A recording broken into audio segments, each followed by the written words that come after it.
So yeah, we had the title, we have read the title, you know what you're coming from. So you want to get rid of that pesky green screen. And as a bonus, I will teach you how to get rid of blue screens too. Check it out.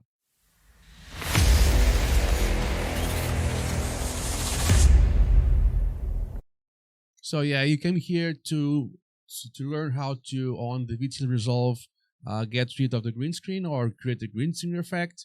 As a bonus, I will also give you the blue screen effect too. Let's get right to it. So right here we have the Davinci Resolve. Obviously, this is kind of my workflow, and I have a few examples here of green screen movies clips. So I have one here, which is just some hearts flowing. That's pretty. I have a helicopter, and I have this pretty guy here myself. So this is just for you guys to see different scenarios. These first two are kind of ideal situation scenarios where the green is very perfect. Here it's not so ideal, where the background, which is blue in this case, which it could be easily be green. We can also key out this with some care. So let's start with the simplest one.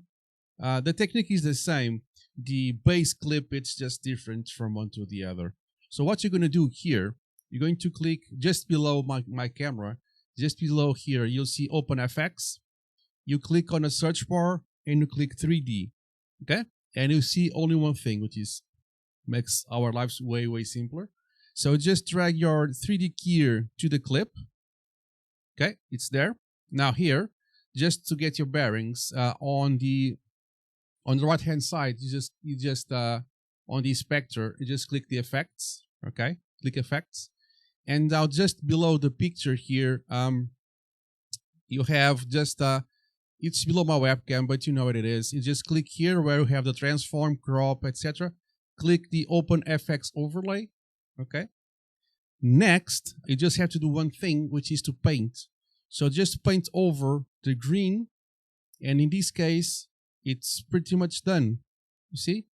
The green is gone. But you can see a little bit of green fringing around the hearts. That's fine. You can fine-tune this.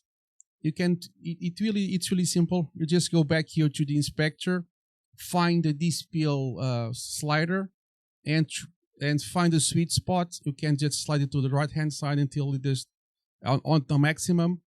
And it's pretty much it. Most clips are good enough like this.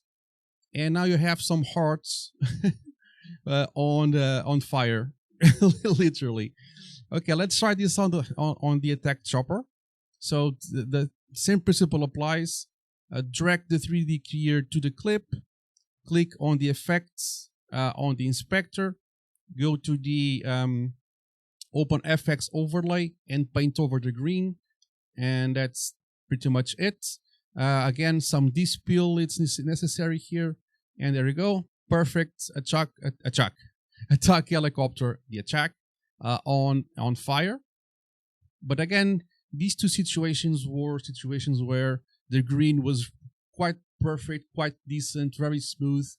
Let's try the clip of this beautiful, handsome young man. That the clip, the background, it's decently lit. I have made improvements in the meantime, but it's not perfectly lit. So you should make your background very uniformly lit. It's not the case, but it will work anyways. So just drop the keyer on your clip, click the effect, open the Open FX overlay, and start painting. Now, since I have a series of different objects, which is my body, I can start selecting, go outside the clip, and click and keep just painting on where the blue is. Go outside, no problem, and then select the rest. So I can go here on my forearm here, and I can just keep painting until I'm happy. Then I let go, and that's it. This is a pretty decent blue screening. Effects, I can go to the DSPL and go to 100%, and again, pretty nice. I mean, and the background was not that evenly lit. So let's see the hearts again. The hearts look pretty perfect. Let's go to the attack helicopter, even better. And myself, this pretty young man. And again, the green screen effect it's great. And you can also transform drag and drop, drag around any clip using the transform tool. And you can really just click here, transform, and you can just drag it around with no limitations. You can put it here on a corner, then you put your keyframe that will just make the helicopter go up and da da da da da. And pretty simple effect on the Davinci Resolve. I love this program, and this is actually a very good effect. I use it all the time, and I have zero complaints about it. Well, that's about it. I hope you enjoyed this little tutorial. Let me know in the comments below if there are any other tips and tricks you want to learn, and I'll be more than happy to oblige, and I'll see you in the next one. Oh, like and subscribe, that really helps, all of that stuff, and I'll see you in the next one.